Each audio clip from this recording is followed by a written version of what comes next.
ธนาคารแห่งสหรัฐลาวประวัติความเป็นมาของเงินกีบแห่งสหรัฐลาว1เงินตราเงินกีบสมัยอาณาจักรลาวล้านสร้างแต่ปี 1373 1478 สภาพเศรษฐกิจในสมัยอาณาจักรลาวล้านสร้างได้ขยายตัวและเจริญรุ่งเรืองทางด้านการค้าขาย ประชาชนส่วนใหญ่แม่นเฮ็ดไร่เฮ็ดนาเลี้ยงสัตว์อันได้สร้างความอุดมสมบูรณ์ทางผลผลิตเพิ่มขึ้น สังคมได้ขยายตัว ระดับการผลิตได้เพิ่มขึ้นเกินกว่าปริมาณที่ใช้สอยในครอบครัว ซึ่งจำต้องนำผลผลิตของตนไปแลกเปลี่ยนกับผลผลิตที่ต่างกันของครัวเรือนอื่นเพราะครอบครัวของตนมีความต้องการสิ่งนั้นต่อมาความต้องการของสังคมก็เพิ่มขึ้นเรื่อยสินค้าต่างที่ใช้แลกเปลี่ยนในสมัยนั้นได้แก่ข้าวเกลือเนื้อสางคั่งย่านมักแหน่งนอแฮดหนังสัตว์ข้าวสัตว์คำเงินและเครื่องป่าของดงชนิดต่างต่อมาการแลกเปลี่ยนผลผลิตกับผลผลิตก็เป็นปัญหาที่ลำบากจนเกิดให้มีความคิดใหม่โดยหาเอาวัตถุหรือสินค้าใดหนึ่งที่รักษาเอาไปมาได้ง่ายที่สังคมกำหนดขึ้นให้เป็นสื่อกลางในการแลกเปลี่ยนซื้อขายให้คนนำสิ่งต่างมาแลกเปลี่ยนซื้อขายร่วมกันเป็นตัวแทนผลผลิตบ่อนแลกเปลี่ยนผลผลิตก็ได้จัดขึ้นเป็นแห่งใดหนึ่งสมัยนั้นเอิ้นว่าลาดต่อมาก็เปลี่ยนมาเอิ้นว่าตลาดในปัจจุบันนี้เมื่อมีตลาดเกิดขึ้นอยู่บ่อนใดการผลิตก็มีการขยายตัวอยู่บ่อนนั้นในสมัยนั้นตลาดได้กลายเป็นศูนย์กลางของการแลกเปลี่ยนสินค้าที่มีลักษณะรอบด้านต่อมาสิ่งที่นำใช้รับแลกเปลี่ยนได้กำหนดเอาวัตถุชนิดหนึ่งที่หาได้เอายากจากธรรมชาติแล้วกล่าวขึ้นเฮ็ดวัตถุพันธุ์ที่เป็นโลหะต่อมาจึงพัฒนามาเป็นเงินเป็นขั้นสุดท้ายเงินในสมัยนั้นมีรูปพรรณเป็นแห่งเป็นก้อนโดยใช้เนื้อคำแท้และเนื้อเงินแท้มาหลอมเป็นรูปแตกต่างกัน1เงินตราเงินกีบในสมัยนั้นแม่นนำเอาวัตถุเป็นสื่อกลางในการแลกเปลี่ยนสินค้าต่อมาวัตถุพันธุ์ที่ใช้โลหะเฮ็ดได้พัฒนาขนาดและกำหนดค่าให้ต่างกันคือค่าของเงินในระยะนั้นถือเอาบาทเป็นหัวหน่วยต่ำกว่าบาทแม่นมาซกลอมต่ำสุดแม่นเบียสูงกว่าบาทแม่นห้อยหมายความว่าเงินตราในสมัยนั้นมีหัวหน่วยน้ำหนักเป็นคันสั่งห้อยบาทมาซกลำและเบียซึ่งหัวหน่วยคิดไร่ที่ได้กำหนดให้เห็นคือ12เบียร์1ลำหรือเป็นเฟือง2ลำ1มาซก24เบียร์1มาซก5มาซก1บาท10บาท104บาท1ตำลง1บาท4สลึง1สลึง10หุ้น1หุ้น10หรือประเภทเงินแม่นเอาเนื้อเงินมาหล่อเป็นแห่งมีหลายรูปแบบที่แตกต่างกันไปคือเงินห้างเงินตูเงินห้อยเงินเสียนเงินมะคอเงินกอนเงินลาดซึ่งก่อนนั้นแม่นนำใช้เปลือกหอยเงินหอยเข้าในการแลกเปลี่ยนซื้อขายสินค้าในสมัยนั้นตามการบอกเล่าและสันนิษฐานว่าเงินหอยแม่นชาวต่างประเทศเอามาแลกเปลี่ยนซื้อขายในอาณาจักรลาวล้านช้างและอาณาจักรใกล้เคียง1รูปประวัติศาสตร์ดึกดำบรรพ์ปัจจุบันจัดพิมพ์ปี 2540-14421 1เงินหอยเงินลาดเงินห้อยเงินเสียนเงินมะคอเงินกอนเงินตูเงินห้างเงินขันสมัยอาณาจักรลาวล้านช้าง1373 14781 2,000เงินหอยเงินลาดเงินห้อยเงินเสียนเงินมะคอเงินกอนเงินตูเงินห้างเงินขัน1เงินหอยสมัยอาณาจักรลาวล้านช้าง1373 1478 สันนิษฐานว่าเงินหอยแม่นชาวต่างประเทศนำเข้ามาเพื่อแลกเปลี่ยนสินค้าในอาณาจักรลาวล้านช้างรูปเมืองตาที่ศาลปี 2517 ลบ 1031 2เงินลาดสมัยอาณาจักรลาวล้านช้าง1373 1478 เงินลาดเป็นเงินปันทองแดงทองเหลืองซึ่งมีรูปลักษณะคล้ายคือเงินหอยเงินเสียนแต่มีน้ำหนักและขนาดที่แตกต่างกัน3เงินห้อยเงินเสียนสมัยอาณาจักรลาวล้านช้าง1373 ลบ 1478 เงินหอยมีลักษณะเป็นเงินแห่งยาวน้อยมีหลายขนาดมีหลายรูปร่างซึ่งมีส่วนผสมของเงินทองแดงทองเหลือง41สีเงินมาคอสมัยอาณาจักรลาวล้านช้าง1373 1478 เงินมาคอเป็นเงินสดมีหลายค่ารูปร่างคล้ายคือแก่นมาคอ1หากเงินก้อนสมัยอาณาจักรลาวล้านช้าง 1373 1478 เงินก้อนเป็นเงินสดน้ำหนัก300 ลบ 350 กรัมมีหลายขนาดรูปร่างแตกต่างกัน51พบเงินตูสมัยอาณาจักรลาวล้านช้าง1373 1478 เงินตูเป็นเงินสดลักษณะคือเงินห้างแต่ขอบถึงบ่สูงหลายและทางกลางบ่เป็นห้องลึก7เงินห้างเงินขันสมัยอาณาจักรลาวล้านช้าง1373 ลบ 1478 เงินห้างเป็นเงินสดมีลักษณะโครงข่ายคือเรือและห้างหมูน้ำหนัก350 ลบ 500 กรัมมีหลายขนาดรูปร่างคล้ายคือกัน รูปเงินตราที่ศาลปี2008หน้า1962เงินตราสมัยอินโดจีนฝรั่งเศสแต่ปี1875 1954ปี1893พวกล่าเมืองขึ้นฝั่งได้นำเอาเงินตราอินโดจีนฝรั่งเศสที่เขาเจ้าได้พิมพ์ออกใช้อยู่ประเทศเวียดนามและกัมพูเชียเข้ามาใช้จ่ายอยู่ประเทศลาวซึ่งมีทั้งเงินเจียและเงินโลหะในสมัยนั้นเงินโลหะแม่นผลิตด้วยทองสำริดทองแดงทองเหลืองสังกะสีอลูมิเนียมและเงินขาวซึ่งแม่นรัฐบาลฝรั่งเศสเป็นผู้ถือครองสิทธิ์ในการผลิตเหรียญและพิมพ์จำหน่ายเงินเจียออกนำใช้ประชาชนลาวนิยมเอิ้นว่าเงินกีบอินโดจีนหัวหน่วยแม่นเปรียบเสยมีวิธีคิดไล่ดังนี้51หรือ100 100 100นับแต่ซาวเป็นต้นมารัฐบาลอินโดจีนฝรั่งเศสได้พิมพ์เงินเจียเพิ่มเติมและบังคับให้ใช้เงินเจียดังกล่าวเงินกีบอินโดจีนเฮ็ดด้วยเจียเคียงคู่กับเงินโลหะและต่อมาปี1946รัฐบาลอินโดจีนฝรั่งเศสก็ได้ประกาศเอาเงินเจียเปลี่ยนแทนเงินโลหะและนำใช้จนฮอดปี1951 2 1เงินเหรียญโลหะสมัยอินโดจีนฝรั่งเศส1875 1946เงินเหรียญโลหะสมัยอินโดจีนฝรั่งเศสแม่นผลิตจากเงินทองสำริดทองแดงทองเหลืองตัวอลูมิเนียมสังกะสีซึ่งมีหลายรูปร่างหลายขนาดและมีหลายมูลค่าที่แตกต่างกันเงินเหรียญดังกล่าวมีหัวหน่วยแต่1สาเป็ก1เบประชาชนนิยมฮ้องว่าเงินบีเหรียญสตางค์แดงเงินกีบหัวหนามเงินกีบหัวรุ่นเหรียญนิแกและเหรียญเงินสด1เบ1 2 1 1เงินบีสมัยอินโดจีนฝรั่งเศส1896 1946เงินบีเฮ็ดด้วยทองสำริดมีขนาดน้ำหนักที่แตกต่างกันผลิตแต่ปี1896 1939 1เส้นทองสำริดหนัก5กรัมหน้าตัด26มิลรูปเหรียญเป็นลักษณะเรียบ15 26ผลิตปี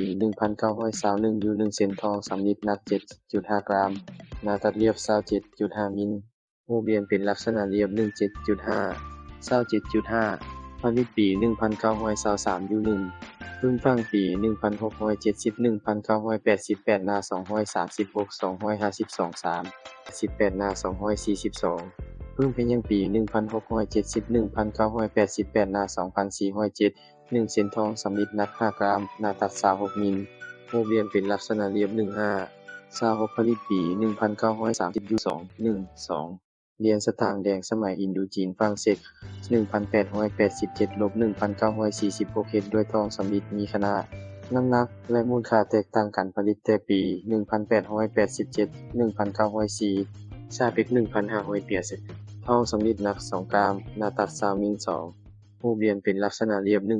1,500 2 ผลิตปี1902อยู่1เซน1,100เปียเศษทองสำริดหนัก10กรัมหน้าตัด31มิลรูปเหรียญเป็นลักษณะเรียบ10 31ผลิตปี1895 2 1 3เงินกีบหัวหนามสมัยอินโดจีนฝรั่งเศส1896 1946เงินกีบหัวหนามเป็นเนื้อเงินสดเป็นส่วนหลายซึ่งมีขนาดและน้ำหนักแตกต่างกันตามมูลค่าผลิตแต่ปี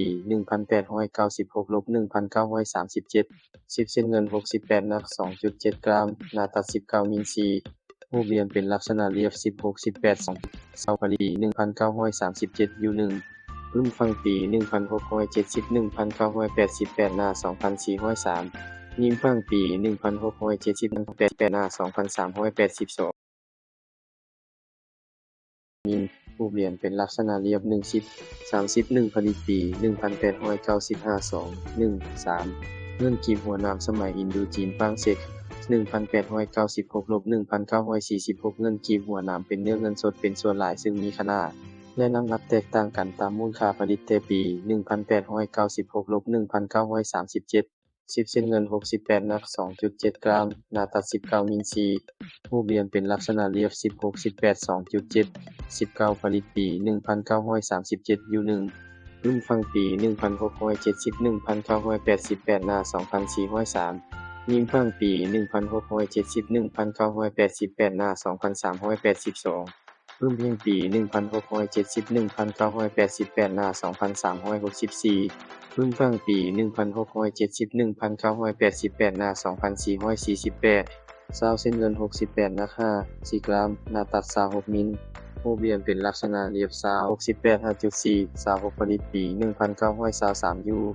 50เส้นเงิน90หนัก 13.5 กรัมหน้าตัด29มิล รูปเหลี่ยมเป็นลักษณะเรียบ59 10 13.5 29ผลิตปี1936อยู่1เปียร์เงิน90หนัก27กรัมหน้าตัด39มิลรูปเหลี่ยมเป็นลักษณะเรียบ19 10 27 39ผลิตปี1897อยู่2 1สี่เหลี่ยมมีแกนสมัยอินโดจีนฝรั่งเศส1923ลบ1946เหรียญมีแกนเฮ็ดด้วยธาตุมีแกนมีน้ำหนักขนาดและมูลค่าเดียวผลิตแต่ปี1923 1939 5เซนมีแกนหนัก4กรัมหน้าตัด24มิลรูปเหรียญเป็นลักษณะเรียบ54ผลิตปี1939อยู่1รุ่นฟังปี1670 1988หน้า2463รุ่นเพียงปี1670ลบ1988หน้า2402รุ่นเพียงปี1670 1988หน้า2484รุ่นเพียงปี1670 1988หน้า24192 1 5เหรียญเงินกีบหัวโล้นสมัยอินโดจีนฝรั่งเศส1931ลบ1946เหรียญเงินกีบหัวโล้นเป็นเงินสดมีขนาดน้ำหนักและมูลค่าเดียวผลิตปี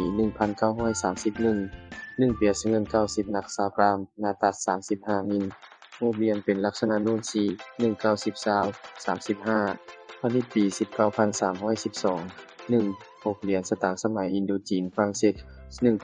1935 1946เหรียญสตางค์เฮ็ดด้วยทองสำริด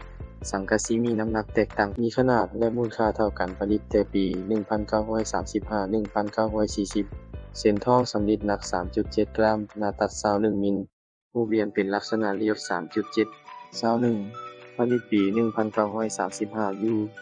1เส้นสังกะสีหนัก3กรัมหน้าตัด21มิลรูปเหรียญเป็นลักษณะเรียบ3 21ผลิตปี1938อยู่1รุ่นฟังปี1670 1988หน้า2502รุ่นฟังปี1670 1988 2373รุ่นเพียงปี1670ลบ1988หน้า237,102 1 7เหรียญมีแกนสมัยอินโดจีนฝรั่งเศส1939ลบ1946เหรียญมีแกนเฮ็ดด้วยธาตุมีแกนมีน้ำหนักและชนิดที่แตกต่างกันผลิตแต่ปี1939 1941 10เซนมีแกนหนัก3กรัมหน้าตัดนูน18มิลรูปเหรียญเป็นลักษณะนูน13 18ผลิตปี1940อยู่20เซนมีแกนหนัก7กรัมหน้าตัดนูน24มิลรูปเหรียญเป็นลักษณะนูน27 24ผลิตปี1941อยู่2 1 8เงินสด1เหรียญสมัยอินโดจีนฝรั่งเศส1943ลบ1946เงินสด1เหรียญเฮ็ดด้วยเงินสดมีน้ำหนักและขนาดเท่ากันผลิตแต่ปี1943 1944 1เหรียญเงินสดหนัก38กรัมหน้าตัด41มิลรูปเหรียญเป็นลักษณะนูน1 38 41ผลิตปี1943อยู่1รุ่นฟังปี1670 1988หน้า244 3รุ่นฟังปี1670 1988หน้า2522รุ่นคงปี1670 1988หน้า248,112 2เงินเจียสมัยอินโดจีนฝรั่งเศสจราจรอยู่ลาวเวียดนามและกัมพูเชียปี1939ลบ1942ในระยะปี1939ลบ1942ที่ฝรั่งเศสเข้ามาปกครอง3ชาติอินโดจีนฝรั่งเศสได้จัดตั้งหอธนบัตรแห่งชาติลาวขึ้นในเดือนธันวาปี1951ตามการตกลงว่าด้วยการสร้างตั้งสถาบันพิมพ์จำหน่ายเงินของ3ชาติอินโดจีนในเดือนธันวาปี1950ขึ้นเพื่อพิมพ์จำหน่ายเงินเปียกอินโดจีนออกนำใช้ร่วมกันอยู่3ชาติอินโดจีนคือประเทศลาวเวียดนามและกัมพูเชียที่เป็นเอกลักษณ์ของแต่ละชาติรูปภาพเงินเปียกอินโดจีนที่เป็นเอกลักษณ์เวียดนามและกัมพูเชียแม่นอยู่ท้ายพื้นหนัง2 3เงินกีบอินโดจีนฝรั่งเศส1กีบปี1939ลบ1942 19,482,466 ด้านหน้ามีรูปเจ้าชีวิตสีสว่างวงอยู่ในรูปวงขอบของลายลาวมีตัวเลข1อยู่แต่ละแจขอบลายตัวเลขเพิ่งเป็นโทนสีเขียวและเหลืองด้านหลังมีตัวหนังสือหอธนบัตรอยู่ถึงส่วนตัวหนังสือลาวเวียดนามกัมพูเชียอยู่ในรูปวงบนที่เป็นลวดลายลาวบ่งบอกถึงมูลค่าของใบเงิน1ขีด1ดงและ1เอียนใบเงินเป็นโทนสีแดงและเหลืองขนาด150 กรัม1 รุ่น40 ปีแห่งการกำเนิดของธนาคารแห่งสปลาวปี 2008 หน้า 5122 3 1 อินโดจีนฝรั่งเศส1กีบปี 1953 ลบ 1954 13 หัวท่านบท1กันด้านหน้ามีตัวหนังสือสากลและซึ่งบ่งบอกถึงมูลค่าของเงินใบเงินเป็นโทนสีฟ้าและเขียวด้านหลังมีรูปวัดเสียงทองแขวงหลวงพระบางตัวหนังสีลาวของธนบัตรใบเงินเป็นโทนสีฟ้าแดงส้มสีมาเกียงและเหลืองขนาด128 80 132 3 2เงินกีบอินโดจีนฝรั่งเศส5กีบ 1954 ธนา5กีบด้านหน้ามีรูปพระธาตุหลวงนครหลวงเวียงจันทน์อยู่ในวงขอบลายลาวตัวหนังสือลาวของธนบัตรและใบเงินเป็นโทนสีเขียว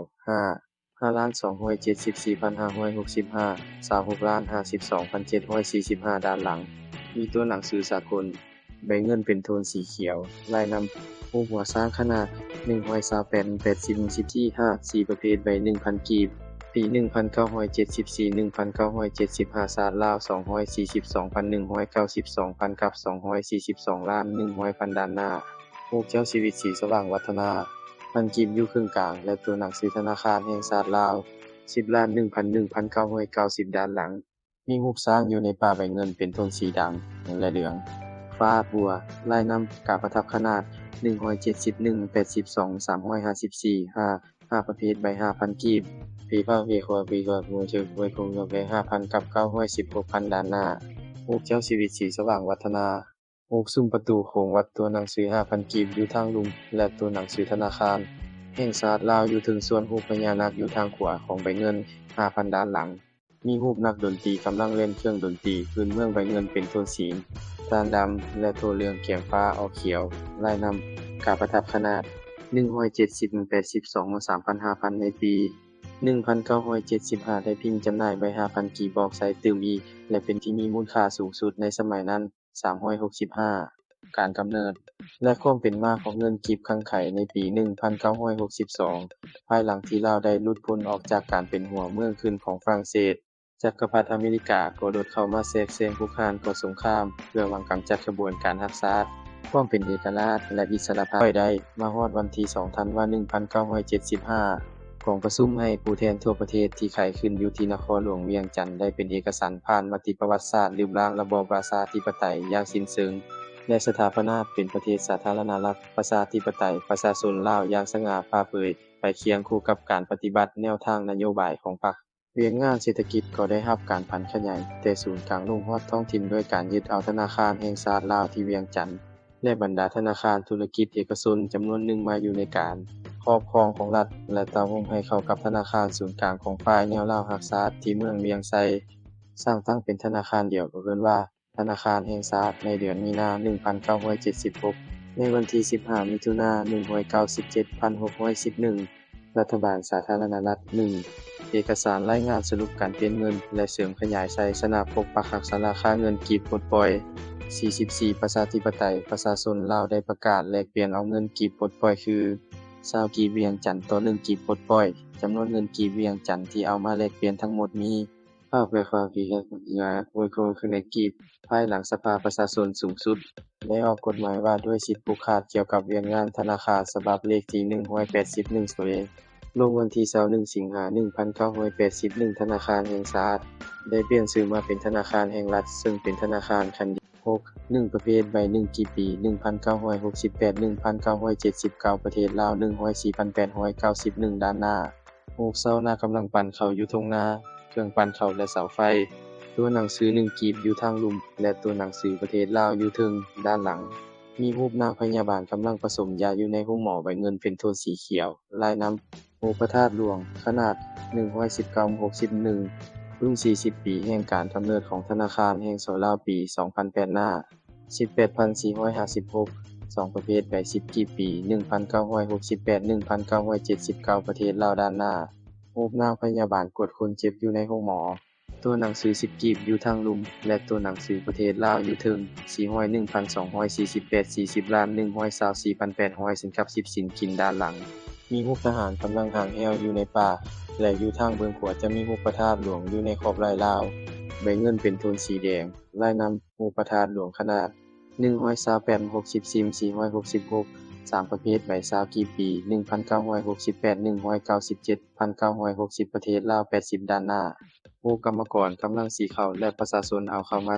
4ตัวหนังสือซาวกีบอยู่ทางลุมและตัวหนังสือประเทศลาวอยู่เทิงซาวกีบซาวกับ40ด้านหลังมีรูปสร้างตีเหล็กกำลังผลิตเครื่องใช้เบื้องขวาจะมีรูปพระธาตุหลวงอยู่ในขอบลายลาวใบเงินเป็นโทนสีน้ำตาลเหลืองลายนำรูปพระธาตุหลวงขนาด136 64 476 4ประเภทใบ50กีบปี 1968 1979 ประเทศลาวภาคว่าลาวแน่มอบไว้รวยลาวแต่50กับหน้าผู้กรรมกรกำลังเฮ็ดเวียกอยู่โรงจริงตัวหนังสือ50กีบอยู่ทางลุมและตัวหนังสือประเทศลาวอยู่เทิงด้านหลังมีรูปชาวนากำลังไถนาเบื้องขวามีรูปพระธาตุหลวงอยู่ในขอบลายลาวใบเงินเป็นโทนสีม่วง50กีบลายนำรูปกระดาษเกี่ยวและโคนตีที่เป็นเอกลักษณ์ของทุงพรรคประชาชนปฏิวัติลาวขนาด140 72 486 5ประเภทใบ100กีบปี 1968 1979 ประเทศลาว900แนกรรมการศูนย์กลางแนวลาวรักษา100,190 ด้านหน้า6สาวประมงกำลังลงเรือหาปลาว่านอยู่ในแม่นาตัวหนังสือยกีบอยู่ทางลุมและตัวหนังสือประเทศลาวอยู่ถึงด้านหลังมีรูปกลุ่มสหกรณ์กำลังร่วมมือกันปักแซวแผ่นแพร่เบื้องขวาจะมีรูปพระธาตุหลวงอยู่ในขอบลายลาวใบเงินเป็นโทนสีฟ้าลายนำรูปพระธาตุหลวงขนาด151 76 2 3 เงินกีบอินโดจีนฝรั่งเศส10กีบปี1953 195,410 ธนบัตรด้านหน้ามีรูปแม่หญิงลาวตัวหนังสือลาวหอธนบัตร10กีบ10 1,707 130 1,430,757 1,707 ด้านหลังมีรูปลายลาวลักษณะเป็นรูปกงจักรใบเงินเป็นโทนสีแดงและเหลืองลายนำรูปหัวช้างขนาด140 87 2 3 สีเงินกีบอินโดจีนฝรั่งเศส100กีบปี1,954,100 ด้านหน้ามีรูปแม่หญิงลาวถือขันใส่ดอกไม้รูปวัดหอพระแก้วนครหลวงเวียงจันทน์ตัวหนังสือลาวหอธนบัตรภาพเวยความมีว่าบุญโอยโพก8ด้านหลังมีรูป3นางสาวอินโดจีนของแต่ละชาติเช่นนางสาวลาวนางสาวกัมพูเจียนางสาวเวียดนามลายนำรูปหัวช้างขนาด128 80 3เงินกีบลาวอิสระ 1945 1946 วันที่12ตุลา1945ลาวได้ประกาศเอกราชจากฝรั่งเศสเป็นครั้งทำบิดและได้พิมพ์เงินของตนเองออกใช้ภายหลังประเทศลาวได้ประกาศเอกราชจากการปกครองฝรั่งเศสเป็นครั้งทำอิฐในวันที่12ตุลาปี 1945 รัฐบาลลาวอิสระซึ่งมีท่านคำเมาวิไลเป็นนายกรัฐมนตรีและท่านกระต่ายดลสโสฤทธิ์เป็นรัฐมนตรีกระทรวงการเงินรัฐบาลได้พิมพ์จำหน่ายเงินกีบอิสระออกใช้เพื่อแน่ใช้แก้ไขปรับปรุงสภาพเศรษฐกิจของประเทศสงครามโลกครั้งที่เงินกีบลาวอิสระแม่นได้จัดพิมพ์อยู่โรงพิมพ์รัฐบาลลาวเวียงจันทน์ซึ่งมีประเภทใบ10อัด20อัด50อัดและ10ลาวเวียงจันทน์กีบออกจราจรเป็นครั้งทำอิฐในขอบเขตทั่วประเทศเพื่อเฉลิมฉลองวันประกาศเอกราชเงินกีบลาวอิสระส่วนหลายประชาชนลาวนิยมเอิ้นชื่อว่าเงินกระต่าย3 1เงินกีบลาวอิสระเงินกระต่ายปี 1945 1946 ประเภทใบ50อัด5ด้านหน้ามีรูปสัญลักษณ์รัฐธรรมนูญ55 150ด้านหลังเป็นตัวหนังสือพยัญชนะลาวเป็นเงินที่บ่มีเส้นนิรภัยบ่มีสายนำโรงพิมพ์รัฐบาลลาวเวียงจันทน์ขนาด90ซิม65 3 2เงินกีบลาวอิสระเงินกระต่าย 1953 1954 ประเภทใบ10อัด1และ20อัด2 3 2 1ประเภทใบ10อัด1เป็นเงินที่มีสีน้ำตาลแดงด้านหน้ามีรูปผสมนั่งคัตมาศและถือขันด้านหลังเป็นตัวหนังสือพยัญชนะลาวเป็นเงินที่บ่มีเส้นนิรภัยบ่มีลายนำโรงพิมพ์รัฐบาลลาวเวียงจันทน์ขนาด80ซิม50ซิม3 2 2ประเภทใบ20อัด2เป็นเงินที่มีสีดำน้ำตาล220ด้านหน้ามีรูปแต่บ่ได้ระบุวัดใดด้านหลังเป็นตัวหนังสือพยัญชนะลาวเป็นเงินที่บ่มีเส้นนิรภัยบ่มีลายนำโรงพิมพ์รัฐบาลลาวเวียงจันทน์ขนาด91 58 183 3เงินกีบลาวอิสระเงินกระต่ายปี1946 ประเภท10กีบราคาของทำให้หอมเพลงพาโดยบวนพูนเจ้าเป็นเงินกลางแกนนี้ครับและหน้ามีตัวหนังสือลาวรัฐบาลลาวและรูปสินไส้ยืนขาเดียวยิงธนูด้านหลังมีรูปพระธาตุหลวงใบเงินมีสีเดียวกันสีม่วงขนาด130ซิม74 เงินตราสมัยราชอาณาจักรลาวเงินกีบเวียงจันทน์แต่ปี 1952 1975 มาฮอดท้ายปี 1945 ประเทศลาวได้ถูกแทรกแซงรุกรานจากจักรพรรดิอเมริกาที่มีจุดหมายยุทธศาสตร์และกลอุบายพื้นฐานเพื่อเฮ็ดให้ประเทศลาวเป็นหัวเมืองขึ้นแบบใหม่โดยปฏิบัติกลอุบายพื้นฐานดังกล่าวพวกเขาได้คุ้นเคียวโค่นล้มรัฐบาลเจ้าสุวรรณภูมิแล้วจัดตั้งรัฐบาลหุ้นที่นิยมอเมริกาขึ้นโดยแต่งตั้งท่านสไตล์โดนสโซลิดเป็นนายกรัฐมนตรีและได้โฆษณาบิดเบือนสัญญาเซอร์เนลใช้ให้ป้ายสีฟ้าประเทศลาว 1. รุ่น 40 ปีแห่งการกำเนิดของธนาคารแห่งโซลาวปี 2006 หน้า 519 ในวันที่ 29-30 ธันวาคม 1954 อยู่ที่แขวงเสียมเรียบประเทศกัมพูเชียได้มีกองประชุมระหว่างฝรั่งเศส กัมพูเชีย ลาว และเวียดนามเพื่อลบล้างสถาบันการพิมพ์จำหน่ายเงินสามชาติอินโดจีนกองประชุมได้มีมติตกลงแบ่งปันเงินเปียเซอร์อินโดจีนจำนวนทั้งหมดค่าเพื่อความคุยว่า1.5 เปียเซอร์อินโดจีนให้ประเทศลาว 967,187,860.75 เปียเซอร์ประเทศเวียดนามค่าเพื่อความคุยว่า1.50 เปียเซอร์ด้านระบบธนาคารของประเทศลาวในระยะนี้ได้มีการสร้างตั้งธนาคารแห่งชาติลาวขึ้นในวันที่25 ธันวาคม ปี 1941 โดยยกเลิกข้อทำสัญญาณระบบธนาคารของประเทศลาวในระยะนี้ได้มีการสร้างตั้งธนาคารแห่งชาติลาวขึ้นในวันที่25 ธันวาคม ปี 1941 โดยยกเลิกข้อธนบัตรแห่งชาติลาวที่ฝรั่งเศสสร้างตั้งขึ้นและได้พิมพ์นายเงินกีบราชอาณาจักรลาวซึ่งเอิ้นกันว่าเงินกีเวียงจันทน์2ในวันที่ 5 พฤษภาคม ปี 1955 เพื่อเปลี่ยนแทนเงินเปียเซอินโดจีนและใช้เคียงคู่กับเหรียญอัดที่พิมพ์ออกใช้ในปี 1952 มีประเภท 10 อัด 20 อัด และ 50 อัด เงินกีบราชอาณาจักรลาวเงินกีเวียงจันทน์ที่พิมพ์ออกจราจรครั้งทำอิฐนั้นมีประเภทใบ1กีบ5กีบ10กีบ20กีบ50กีบ100กีบและ500กีบเฉพาะใบ500กีบแม่นพิมพ์จำหน่ายเพื่อเฉลิมฉลองวันพุทธศาสนาครบรอบ 2,500 ปีในปี 1957 มาฮอดปี 1962 รัฐบาลราชอาณาจักรลาวได้พิมพ์เงินราชอาณาจักรลาวเงินกีบเวียงจันทน์ออกนำใช้เป็นรุ่นที่ซึ่งมีประเภทใบ1กีบ5กีบและ10กีบเพื่อเปลี่ยนแทนเงินประเภทใบ1กีบ5กีบและ10กีบรุ่นที่1ปี 1957 ปี 1963 รัฐบาลราชอาณาจักรลาวได้พิมพ์เงินราชอาณาจักรลาวเงินกีบเวียงจันทน์ออกนำใช้เป็นรุ่นที่ซึ่งมีประเภทใบ20กีบ50กีบ200กีบและ 1,000 กีบเพื่อเปลี่ยนแทนเงินใบ20กีบ50กีบรุ่นที่1ปี 1957 ส่วนประเภทใบ200กีบและใบ 1,000 กีบแม่นพิมพ์เพิ่มชนิดใหม่ปี 1974-1975 รัฐบาลราชอาณาจักรลาวได้พิมพ์เงินราชอาณาจักรลาวเงินกีบเวียงจันทน์ออกนำใช้เป็นรุ่นที่ซึ่งมีประเภทใบ10กีบ100กีบ500กีบ 1,000 กีบและ 5,000 กีบเพื่อเปลี่ยนแทนเงินใบ20กีบ50กีบรุ่นที่1ปี 1957 และปรับปรุงนำใช้เคียงคู่กับเงินรุ่นปี 1962-1963 ซึ่งในเวลานี้เงินใบ 5,000 กีบเป็นเงินที่มีมูลค่าสูงสุด 1. รุ่น 40 ปีแห่งการกำเนิดของธนาคารแห่งโซลาวปี 2008 หน้า6 2. เงินราชอาณาจักรลาวหรือเงินกีบเวียงจันทน์แม่นเงินกีบที่พิมพ์โดยรัฐบาลของฝ่ายราชอาณาจักรลาว 204 1. เหรียญอัดสมัยราชอาณาจักรลาวปี 1952 10 อัด 10 20 อัด 20 50 อัด 50 เหรียญ10 อัด 10 สมัยราชอาณาจักรลาวปี 1952 อลูมิเนียมหนัก 1.3 กรัมหน้าตัด23มิลรูปเหรียญเป็นลักษณะเรียบ 1.3 23 เหรียญ20 อัด 20 สมัยราชอาณาจักรลาวปี 1952 อลูมิเนียมหนัก 2.2 กรัมหน้าตัด27มิลรูปเหรียญเป็นลักษณะเรียบ 2.2 27 เหรียญ50 อัด 50 สมัยราชอาณาจักรลาวปี 1952 อลูมิเนียมหนัก 3.7 กรัมหน้าตัด31มิลรูปเหรียญเป็นลักษณะเรียบ 3.7 31 214 2เงินกีบราชอาณาจักรลาวเงินกีบเวียงจันทน์รุ่นที่ปี 1957 ปี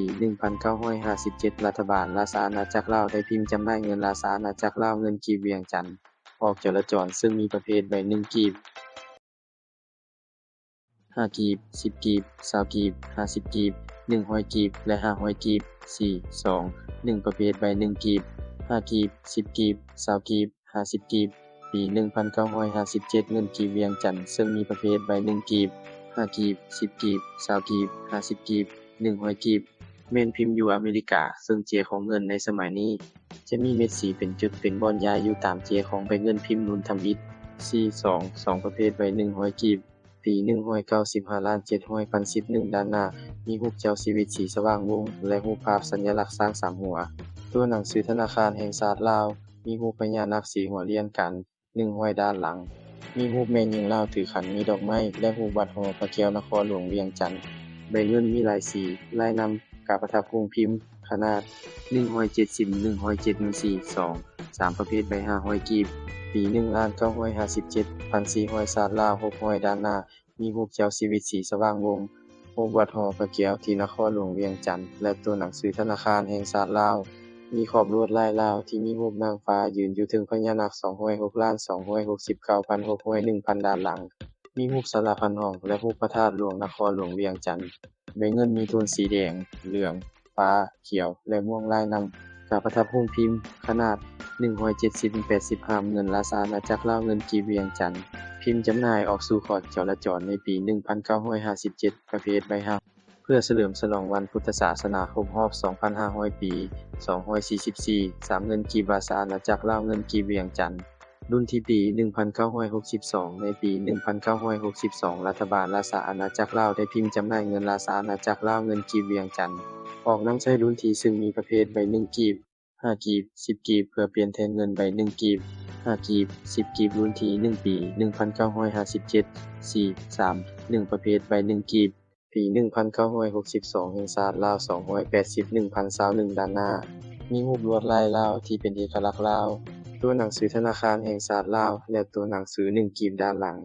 มีรูปภาพสัญลักษณ์ช้าง3หัวลายลาวและใบเงินเป็นโทนสีน้ำตาลเขียนบวกขนาด160 254 3 2ประเภทใบ5กีบปีพระเวขวเวขวหัวเชียงควยควัง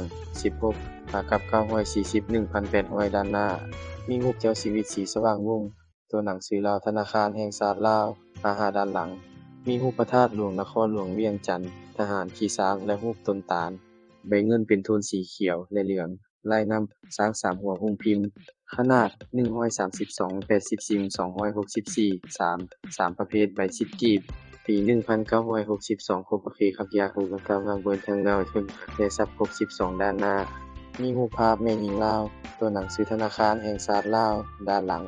รูปลายกงจักรที่เป็นเอกลักษณ์ลายลาวและใบเงินเป็นโทนสีฟ้าและเหลืองสร้าง3หัวหุ้มพิมพ์ขนาด132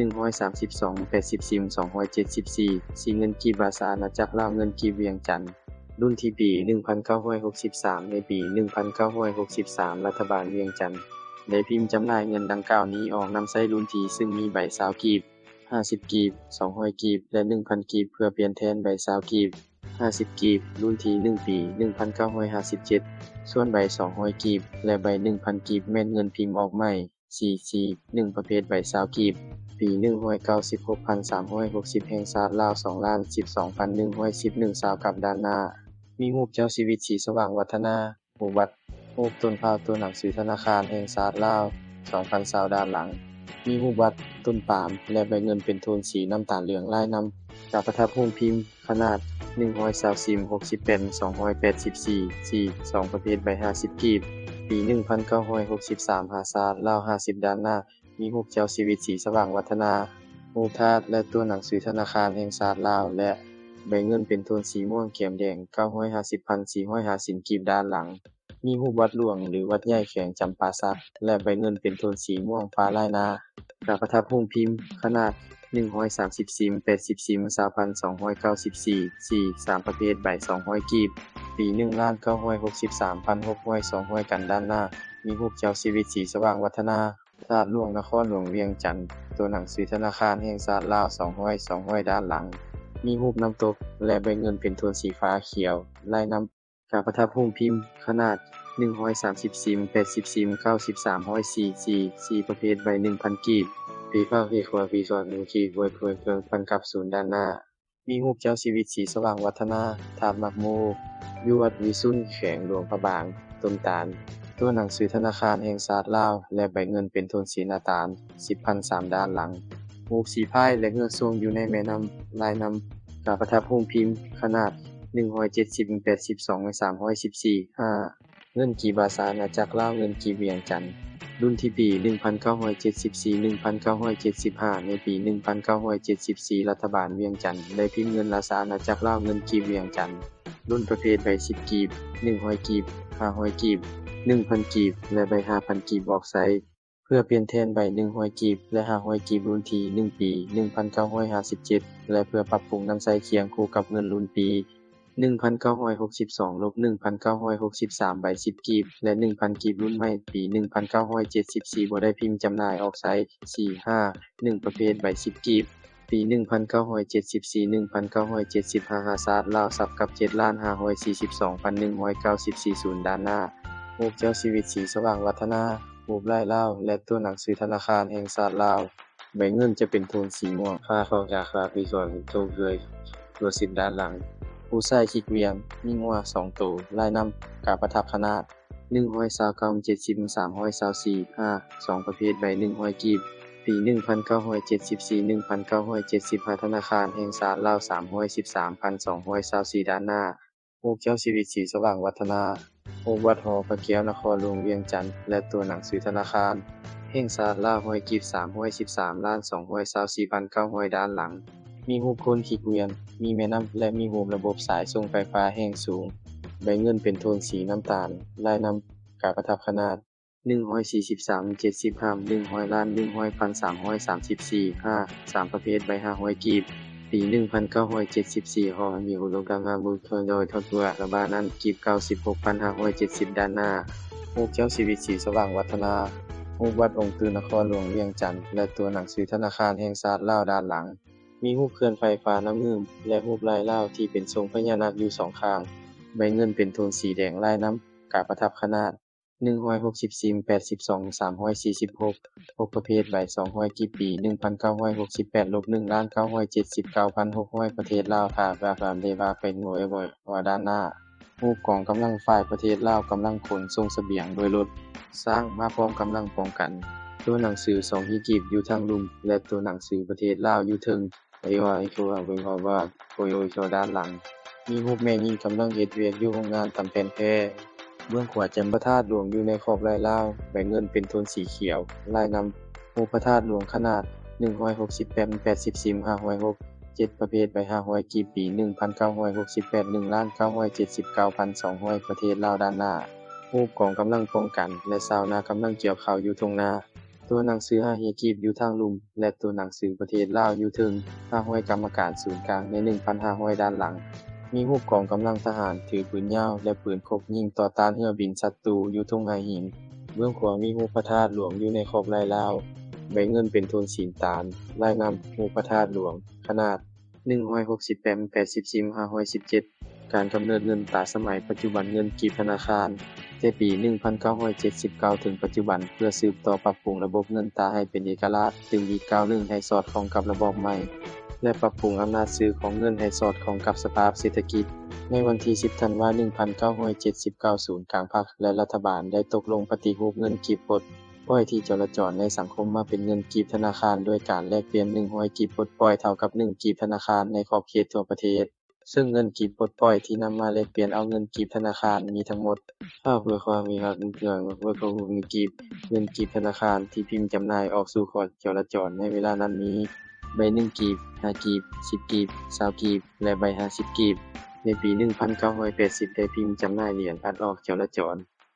ซึ่งมีเช่นเหรียญ10อัด20อัดและ50อัดปฏิบัติตามมติตกลงของสภารัฐมนตรีฉบับเลขที่29คือลงวันที่22มีนา1981ให้ธนาคารแห่งรัฐพิมพ์จำหน่ายเงินกีบธนาคารประเภทใด100กีบและใบ500กีบออกจราจรนับแต่ปี 1988 เป็นต้นไปเพื่อสุขยุการผลิตและการจราจรสินค้าเงินตราให้ขยายตัวและแข็งแรงกว่าเก่าธนาคารแห่งรัฐจึงได้ออกแจ้งการเกี่ยวกับการนำเอาเงินใบ100กีบออกสู่ขอจราจรฉบับเลขที่19ลงวันที่4/80/1988เพื่อความสะดวกในการสำหรับสสางเพื่อสะสมและสะดวกในการเคลื่อนย้ายเงินในพื้นฐานเศรษฐกิจสังคมและประชาชนบรรดาเผ่าเพื่อปรับปรุงโครงประกอบใบเงินในการจราจรให้สอดคล้องเหมาะสมกับการเพิ่มขึ้นของปริมาณสินค้าและบริการและในปี 1989 ธนาคารแห่งรัฐก็ได้พิมพ์จำหน่ายเงินกีบธนาคารประเภทใบ500กีบออกจราจร ปฏิบัติตามเนื้อในจิตใจมติกองประชุมให้ครั้งที่ของพรรครัฐบาลได้ออกมติฉบับเลขที่11ลงวันที่12มีนา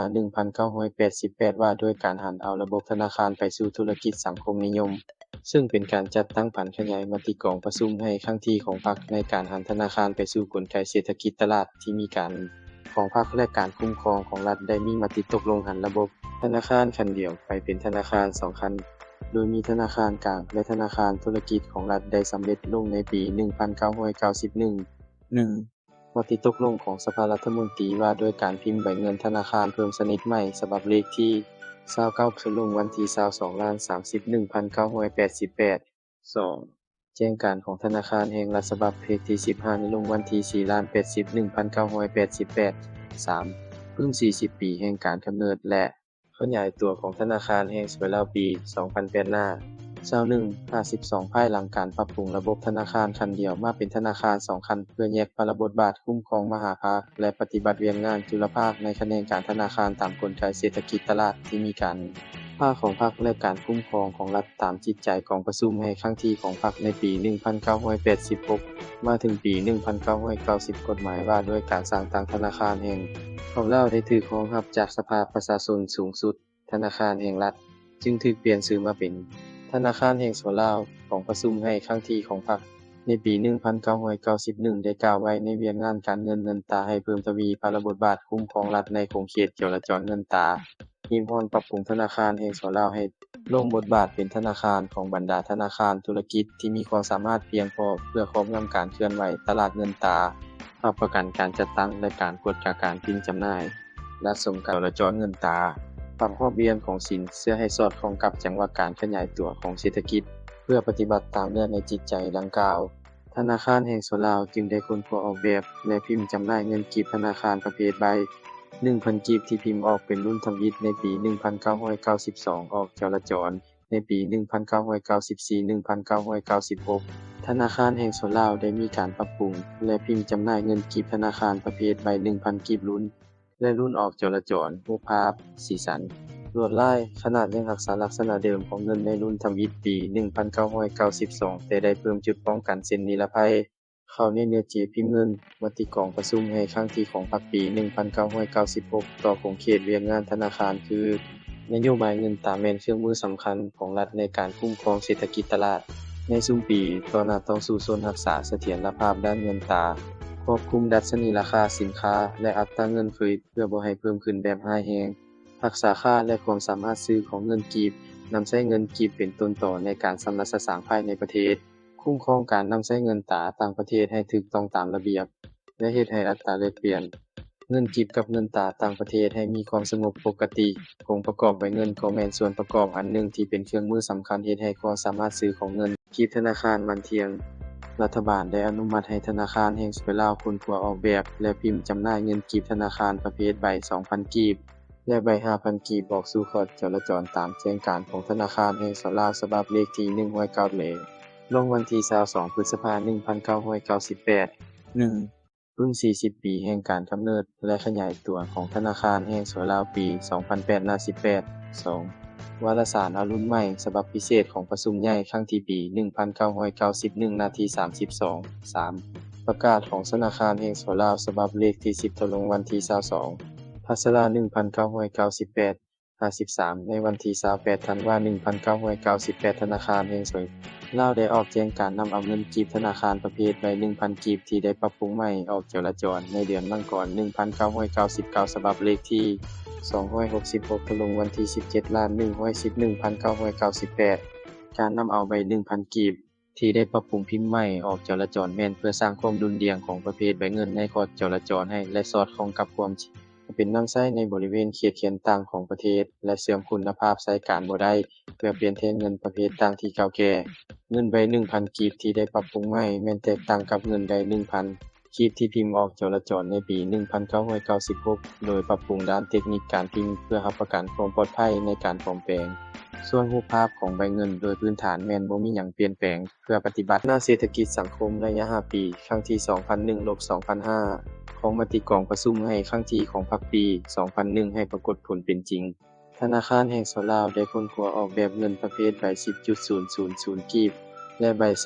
20.000 กีบและได้รับการอนุมัติจากรัฐบาลตามแจ้งการฉบับเลขที่763เสนกลงวันที่ 11,062,002 ธนาคารแห่งสลาวจึงได้พิมพ์จำหน่ายเงินประเภทใบ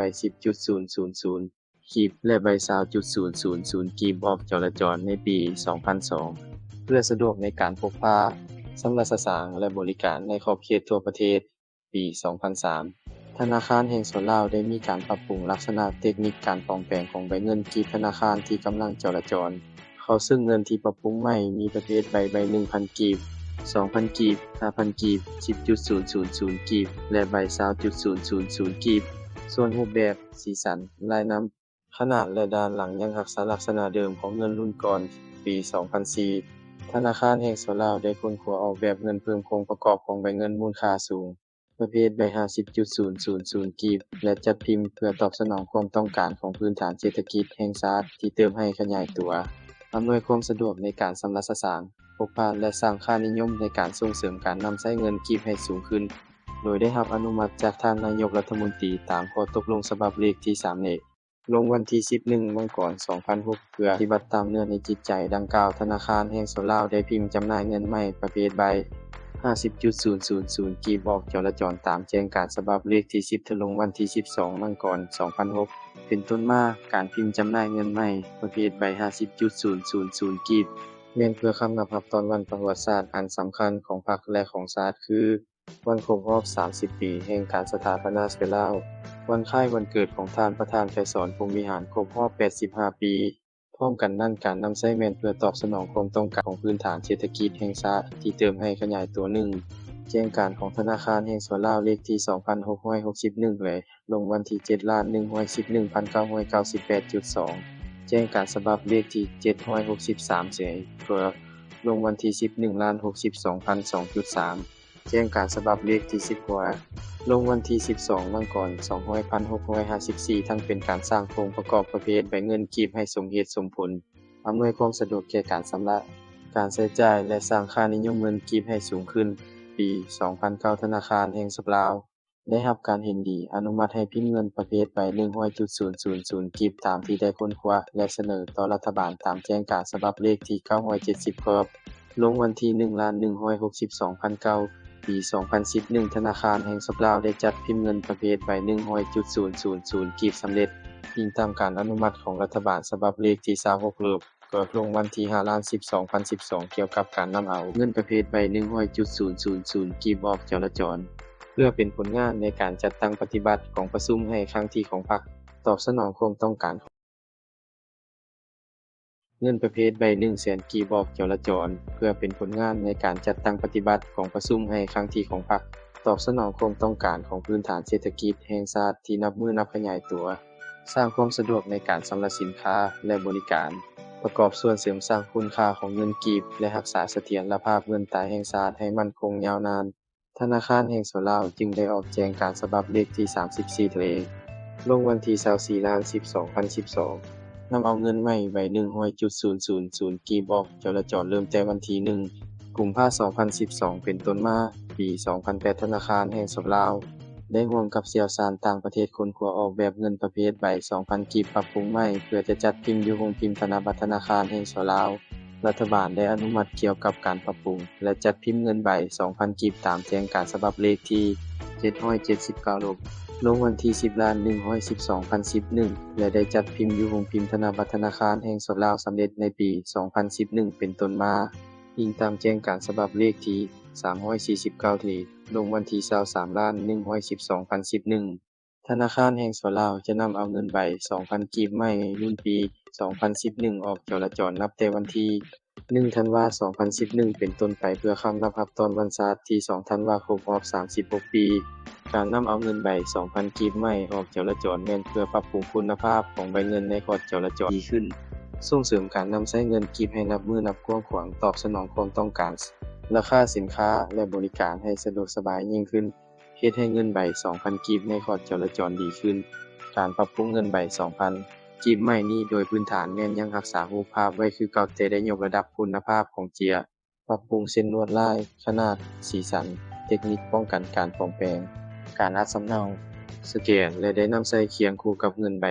2,000 กีบรุ่นเก่าที่พิมพ์ออกจราจรแล้วเป็นผลงานครั้งประวัติศาสตร์ของธนาคารแห่งสวลาวก็คือของชาติลาวที่คนลาวสามารถพิมพ์เงินเองได้เพื่อจราจรและเป็นที่ยอมรับของมวลชน 1. แจ้งการของธนาคารแห่งสวลาวเลขที่34เลยลงวันที่24/10/2012.2 แจ้งการของธนาคารแห่งสวลาวเลขที่349ลงวันที่1 เงินกีบธนาคารประเภทใบ1กีบ5กีบ10กีบ20กีบและ50กีบปี19,797 1ประเภทใบ1กีบปี1979ด้านหน้า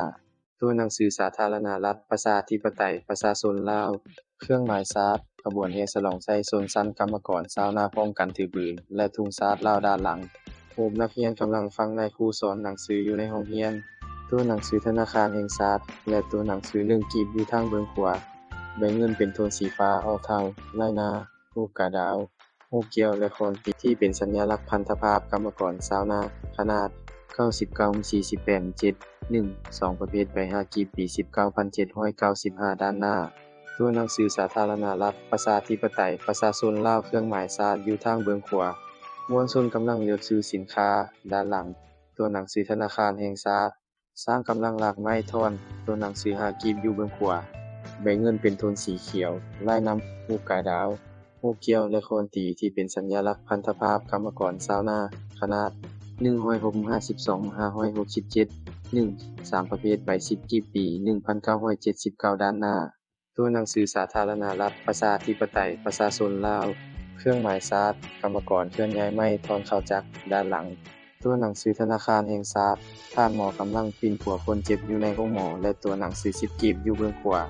ใบเงินเป็นโทนสีตาเหลืองลายน้ำรูปกาดาวรูปเกี่ยวและโคนตีที่เป็นสัญลักษณ์พันธภาพกรรมกรชาวนาขนาด112 56 10,107 1 4ประเภทใบ20กีบปี1979ด้านหน้าตัวหนังสือสาธารณรัฐประชาธิปไตยประชาชนลาวเครื่องหมายชาติขบวนย่างของทหารรถถังและเรือไว้รอลาดตระเวนด้านหลังตัวหนังสือธนาคารแห่งชาติกรรมกรกำลังเฮ็ดเวียกอยู่ในโรงงานตามแผ่นใบเงินเป็นโทนสีตาลแดงลายน้ำรูปกระดาวรูปเกี่ยวและโคนตีที่เป็นสัญลักษณ์พันธภาพกรรมกรชาวนาขนาด136,577 1 5ประเภทใด50กีบปี1979ที่ประจักษ์ประชาชนลาว500แบบงวดขวาตามความเรื่องบ่อยบนหัวด้านหน้าตัวหนังสือสาธารณรัฐประชาธิปไตยประชาชนลาวเครื่องหมายชาติชาวนากำลังเฮ็ดนาอยู่ทุ่งนาด้านหลังตัวหนังสือธนาคารแห่งชาติเขื่อนไฟฟ้าน้ำเงินใบเงินเป็นโทนสีแดงลายนารูปกระดาวรูปเกี่ยวและโคนตีที่เป็นสัญลักษณ์พันธภาพกรรมกรชาวนาขนาด130 64 587 2เหรียญอัดประเภท10อัด20อัด50อัดพิมพ์จำหน่ายปี1,980,110 อลูมิเนียมหนัก 1.2 กรัมหน้าตัด 20.5 มิลรูปเหรียญเป็นลักษณะเรียบ 1.2 20.5 อลูมิเนียมหนัก 1.6 กรัมหน้าตัด 22.5 มิลรูปเหรียญเป็นลักษณะเรียบ 1.6 22 2,050 อลูมิเนียมหนัก 2.2 กรัมหน้าตัด 25 มิลรูปเหรียญเป็นลักษณะเรียบ 2.2 2597 3ประเภทใบ100กีบปี1988ด้านหน้าตัวหนังสือสาธารณรัฐประชาธิปไตยประชาชนลาวเครื่องหมายชาติและรูปชาวนากำลังเกี่ยวข้าวผู้หญิงถือบัตรเข้าและเกี่ยวด้านหลังตัวหนังสือธนาคารแห่งรัฐเบื้องในของขอบด้านลุงเขียนว่า100กีบมีรูปขัวน้ำเงินสางเข้าและหน่วยป้องกันใบเงินเป็นโทนสีเขียวลายน้ำรูปกายดาวรูปเกี่ยวและโคนตีที่เป็นสัญลักษณ์พันธภาพกรรมกรชาวนาขนาด130/77 4ประเภทใบ500กีบปี1988ด้านหน้าตัวหนังสือสาธารณรัฐประชาธิปไตยประชาชนลาวเครื่องหมายชาติและรูปกรรมกรกำลังซ่อมแปลงที่ชลประทานรูปเสาไฟฟ้าแห่งสูงและรถไถด้านหลังตัวหนังสือธนาคารแห่งรัฐเบื้องในของขอบด้านลุงเขียนว่า500กีบมีรูปชาวสวนกำลังเก็บหมากกาแฟอยู่สวนกาแฟลายน้ำรูปกระดาวรูปเกี่ยวและโคนตีที่เป็นสัญลักษณ์พันธภาพกรรมกรชาวนาใบเงินเป็นโทนสีน้ำตาลและฟ้าคงพิมพ์ขนาด150 68 500 1,607 5ประเภทใบ 1,000 กีบรุ่น1ปีแบบเวกาฮาวเวียบอยลงจากด้านหน้าตัวหนังสือสาธารณรัฐประชาธิปไตยประชาชนลาวเครื่องหมายชาติและรูป3นางสาวรูปพระธาตุหลวงอยู่นครหลวงเวียงจันทน์ธนา 1,000 กีบ 1,000 ด้านหลัง ตัวหนังสือธนาคารแห่งสถีของยิวเบื้องในของขอบด้านลุงเขียนว่า 1,000 กีบมีรูปฝูงควายกำลังกินหญ้าใบเงินเป็นโทนสีเขียวลายน้ำรูปกระดาวรูปเกี่ยวและโคนตีที่เป็นสัญลักษณ์พันธภาพกรรมกรชาวนาคงพิมพ์ขนาด150 68 617 6ประเภทใบ 1,000 กีบรุ่นและธนาคารแห่งลาวได้พิมพ์จำหน่ายเงินประเภทใบ 1,000 กีบรุ่นปี 1994 1995 1996 แบบสีสันลายน้ำขนาดยังรักษาลักษณะเดิมของเงินรุ่นปี 1992 แต่มีเส้นนิรภัย 17 และข้อแม้ของบางความประหยัดรู้ท่องเที่ยวเปรียบเทียบว่าความอักราโดยที่พิจารณา 1,000 กับ 10 ล้านด้านหน้าตัวหนังสือสาธารณรัฐประชาธิปไตยประชาชนลาวเครื่องหมายศาสตร์และรูป3นางสาวรูปพระธาตุหลวงอยู่นครหลวงเวียงจันทน์ด้านหลังตัวหนังสือธนาคารแห่งสถีของยิวเบื้องในของขอบด้านลุงเขียนว่า 1,000 กีบมีรูปฝูงควายกำลังกินหญ้าใบเงินเป็นโทนสีเขียวลายน้ำรูปกระดาวทาเจรูปเกี่ยวและโคนตีที่เป็นสัญลักษณ์พันธภาพกรรมกรชาวนามีเส้นนิรภัยคงพิมพ์ขนาด150 68 627 7ประเภทใบ 2,000 กีบรุ่น1ปีก็คือว่าโปรโตโกก็คือธนาคารแห่งสเปนว่าจะเปิดใช้ก็ช่วยอยู่ด้านหน้า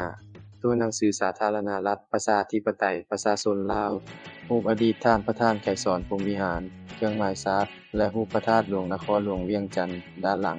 ตัวหนังสือธนาคารแห่งลาวเบื้องในของขอบด้านลุงเขียนว่า 2,000 กีบและรูปเคลื่อนไฟฟ้าเซตใบเงินเป็นโทนสีฟ้าม่วงลายนำรูปอดีตท่านประธานไกรสอนพรหมวิหารมีเส้นนิรภัยคงพิมพ์ขนาด152 68 637 8ประเภทใบ 5,000 กีบรุ่น1ปี 19,974,000 ด้านหน้าตัวหนังสือสาธารณรัฐประชาธิปไตยประชาชนลาวรูปอดีตท่านประธานไกรสอนพรหมวิหารเครื่องหมายศาสตร์และรูปพระธาตุหลวงนครหลวงเวียงจันทน์8,000 ด้านหลังตัวหนังสือธนาคารแห่งลาวเบื้องในของขอบด้านลุงเขียนว่า 5,000 กีบและรูปโรงงานสีเมืองลาวใบเงินเป็นโทนสีม่วงแดง500 ล้าน 3,000 ลายนำรูปอดีตท่านประธานไกรสอนพรหมวิหารมีเส้นนิรภัยวงพิมพ์ขนาด152 68 647 9ประเภทใบ 1,000 กีบรุ่นปี 1998 ธนาคารแห่งลาวได้นำเอาเงินใบ 1,000 กีบที่ได้ปรับปรุงและพิมพ์ใหม่ในปี 1998 ออกสู่ขอดจราจรในเดือนมังกรปี 1999 เงินใบ 1,000 กีบที่ได้ปรับปรุงใหม่นั้นต่างกับใบ 1,000 กีบที่พิมพ์ออกในปี 1996 เพียงแต่ทางด้านเทคนิคเพื่อรับประกันความปลอดภัยด้านการปลอมแปลงส่วนรูปภาพของใบเงินโดยพื้นฐานแม่นบ่มีหยังเปลี่ยนแปลงจุดแตกต่างของเงินใบ 1,000 กีบที่ได้ปรับปรุงและพิมพ์ใหม่ในปี 1998 มีดังนี้ 90 ล้าน 1,000 1,000 กีบ 1,000 ด้านหน้ารูปวงกลมอยู่ด้านหลังนางสาวเป็นสีขาวแจ้งตัวหนังสือสาธารณรัฐประชาธิปไตยประชาชนลาวมีลักษณะชัดเจนและสวยงามลายเส้นกราฟิกเปลี่ยนจากวงม่นคงเป็นเส้นคืนและจะแจ้งกว่าเก่าเส้นนิรภัยใหญ่กว่าเก่าและสะท้อนแสงรูปเครื่องหมายชาร์ตพิมพ์ด้วยสิ่งสะท้อนแสงเลข4อยู่เบื้องลุ่มเครื่องหมายชาร์ตเป็นสีเขียวด้านหลังตัวหนังสือธนาคารแห่งลาวน้อยบางและละเอียดกว่าเก่ามีรูปฝูงควายกำลังกินหญ้าใบเงินเป็นโทนสีเขียวลายนำรูปกระดาวรูปเกี่ยวและโคนตีที่เป็นสัญลักษณ์พันธภาพกรรมกรชาวนามีเส้นนิรภัยคงพิมพ์ขนาด150 68 657 10ประเภทใบ 10,000 กีบรุ่น 200,218 แบบเวียงเราคุยจะโดยด้านหน้าตัวหนังสือสาธารณรัฐประชาธิปไตยประชาชนลาวรูปอดีตท่านประธานไกรสอนพรหมวิหารเครื่องหมายชาร์ตและรูปพระธาตุหลวงนครหลวงเวียงจันทน์10 พระนานแห่งลาว 10,000 ด้านหลังตัวหนังสือธนาคารแห่งลาวเบื้องในของขอบด้านลุงเขียนว่า 10,000 กีบและรูปขัวมิตรภาพลาวญี่ปุ่นอยู่เมืองปากเซแขวงจำปาสักใบเงินเป็นโทนสีฟ้า 90,000 สืบพันกีบไร่นารูปอดีตท่านประธานไกรสอนพรหมวิหารมีเส้นนิรภัย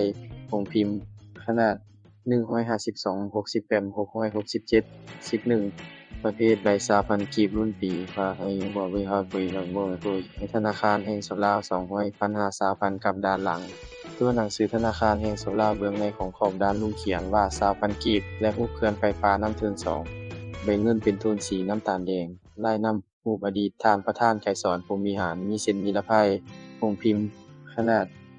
152 68 677 12เงินกีบธนาคารปรับปรุงใหม่ปี 2003 ในปี 2003 ธนาคารแห่งลาวได้มีการปรับปรุงลักษณะเทคนิคของใบเงินกีบลาวที่กำลังจราจร ในเวลานั้นมีใบ 1,000 กีบ 2,000 กีบ 5,000 กีบ 10,000 กีบ และ 20,000 กีบแบบสีสันลายนำขนาดและด้านหลังยังรักษาลักษณะเดิมของเงินกีบรุ่นก่อนเงินที่ได้ปรับปรุงรุ่นปี 2003 ด้านหน้าเงินที่ได้ปรับปรุงรุ่นปี 2003 ด้านหลังรุ่นที่ศูนย์เฮียเกควาบ่ฮักงนยังบ่ฮัก 1,000 กีบ 1,000 รุ่นปีภาพเวควาบ่ฮักบูเลยบ่ผู้วางธนาคารแห่งสลาวภาพไว้ว่าโดยบ่ว่าโดยตัวเงินที่ได้ปรับปรุงรุ่นปี 2003 ด้านหน้าเงินที่ได้ปรับปรุงรุ่นปี 2003 ด้านหลังรุ่นปีฝากอีกคือว่าเรียนบทสักแล้วก็นะผู้เป็นหมอผู้อีกลึกวิกาค่ะเป็นหมอผู้ยังได้โชคดีภาพบวกว่าไปว่าผู้ยังไว้ผู้ธนาคารแห่งสลาวบอกไว้ว่าเป็นบ่มีอาจว่าจะไปในสักพันกีบ20,000ธนาคารแห่งสลาว 2,89,825 20,000 กีบ 697 13 ประเภทใบ 50,000 กีบรุ่นปีเขียวหรือข้างล่างบนบนคือตัวด้านหน้าตัวหนังสือสาธารณรัฐประชาธิปไตยประชาชนลาวรูปอดีตท่านประธานไกรสอนพรหมวิหารเครื่องหมายชาร์ตและรูปพระธาตุหลวงนครหลวงเวียงจันทน์ตัวเลขลาว 40,000 ข้างถึงเบื้องซ้ายข้างลุ่มเบื้องขวาด้านหลังตัวหนังสือธนาคารแห่งลาวสำนักงานประธานประเทศตัวเลข 50,000 ข้างถึงเบื้องซ้ายข้างลุ่มเบื้องขวาและตัวหนังสือ 50,000 กีบมีรูปลายลาวอยู่เบื้องขวามือสีส่วนใหญ่เป็นสีน้ำมะเกียงสีน้ำตาลและสีแดงออกบัวลายนำรูปอดีตท่านประธานไกรสอนพรหมวิหารมีเส้นนิรภัยคงพิมพ์ขนาด156 7707 14 ประเภทใบ 100,000 กีบรุ่นปีเบียโดยคำเราของเวียงบอยกองด้านหน้าตัวหนังสือสาธารณรัฐประชาธิปไตยประชาชนลาวรูปอดีตท่านประธานไกรสอนพรหมวิหารเครื่องหมายชาติและรูปพระธาตุหลวงนครหลวงเวียงจันทน์ส่วนลายใบเงินมีโทนสีขี้เถ้าสีบัวสีเหลืองสีน้ำตาลด้านหลังตัวหนังสือธนาคารแห่งลาวเบื้องในของขอบด้านลุ่มเขียนว่า 100,000 กีบและรูปหอพิพิธภัณฑ์ท่านไกรสอนพรหมวิหารด้านหลังส่วนลายใบเงินมีโทนสีเขียวสินตาลสีขี้เถ้าลายนำรูปอดีตท่านประธานไกรสอนพรหมวิหารมีเส้นนิรภัยคงพิมพ์ขนาด153 67 717 15 ประเภทใบ 2,000 กีบรุ่นปี 2011 ปรับปรุงใหม่ 26,736,798 2,000 กีบ 2,000 ด้านหน้าตัวหนังสือสาธารณรัฐประชาธิปไตยประชาชนลาวรูปอดีตท่านประธานไกรสอนพรหมวิหารเครื่องหมายคาดและรูปวัดเสียงทองแข็งหลวงพระบางด้านหลังตัวหนังสือธนาคารแห่งลาวเบื้องในของขอบด้านลุ่มเขียนว่า 2,000 กีบและรูปเคลื่อนไฟฟ้าเซต2มีโทนเป็นสีฟ้าเขียวและเหลืองลายนำรูปอดีตท่านประธานไกรสอนพรหมวิหารมีเส้นนิรภัยคงพิมพ์ธนบัตรธนาคารแห่งลาวขนาด152 68 72